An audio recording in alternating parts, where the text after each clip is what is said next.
Welcome back to the finale of What If Yoda and the Clones arrived early on Geonosis. Thank you to all of you who watched the first part of this video.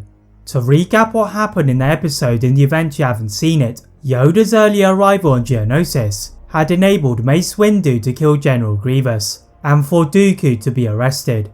Cleverly working his way to freedom, the Sith have begun their war, and want vengeance against Windu. At the Jedi Temple, the Jedi Council were gathered for their first meeting since the start of the Clone War, when they felt a slight disturbance in the Force. Rolling out of their chairs and into the walls, the helmet-wielding figure of Boba Fett threw a detonator at the windows of their tower, but pushing it away with the Force, the Jedi managed to grab a hold of the bounty hunter and pull him back to the floor.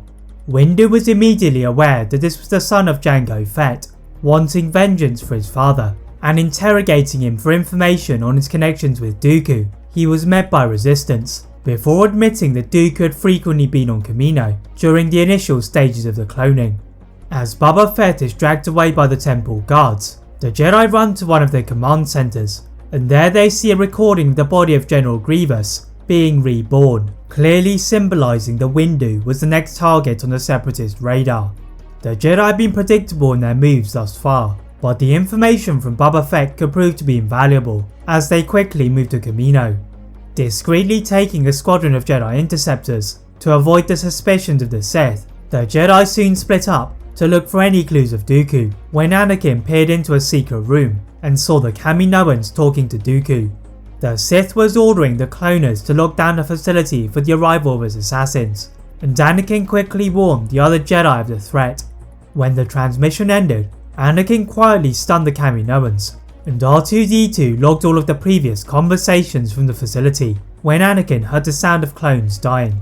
Asking R2-D2 to head back to the ship and give the data to the council, Anakin rounded the corridor and found Asajj Ventress and General Grievous. The Jedi Knight was outnumbered, but only for a few moments, as the other Jedi surrounded the Jedi killers from the other corridors. Ordering them to lay down their weapons, both of the Separatists lunged directly at Windu, but the Jedi Master calmly dodged their attacks, and they floundered for an escape route. But with the facility completely closed off, there was nowhere to run, and they are accidentally trapped in one of the ray shields. R2-D2 helped to override one of the security doors, enabling the Jedi to get out of Kamino. Examining the data obtained from the Kaminoans, they are shocked to find that Dooku had not lied to Obi-Wan on Geonosis, as Palpatine had been helping to fund the creation of the clone army, as well as luring several members of the intergalactic banking clan to fund his scheme.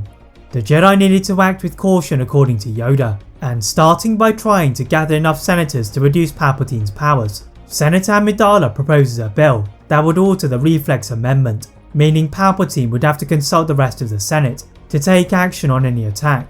The Sith Lord was displeased by the turn of events, and knew that if the politicians were to dig further into his amendments, his entire regime could be exposed. But little did Palpatine know that the Jedi had moved one step ahead of him, and completing their capture of Grievous and Ventress, Dooku is forced to try and free them. Having paid a significant fee to the pirates to keep the Separatists, the Jedi had laid a perfect trap on the planet of Florum, hiding themselves around the perimeter of Hondo Ohnaka's base camp when the Sith arrived. This time Dooku would not escape, with the entire Jedi Council emerging from various directions to dissect the limbs of Dooku. Dragging the remains of the Separatist leader back to the Jedi Temple, they received a report from Senator Organa and Senator Amidala on Coruscant that Palpatine had gone berserk and had ordered for many of the senators to be killed by his assassins.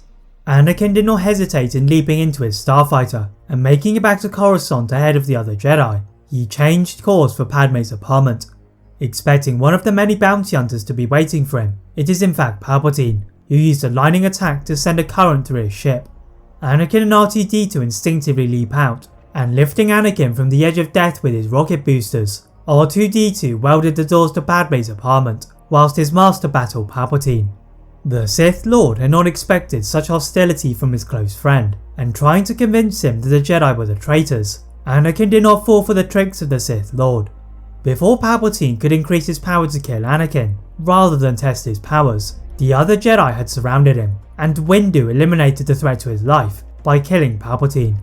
The tyranny and corruption in the Galactic Republic were quickly exposed, and the powers of the subsequent Supreme Chancellors were reduced, with the Jedi withdrawing from politics, but continuing to use the clones.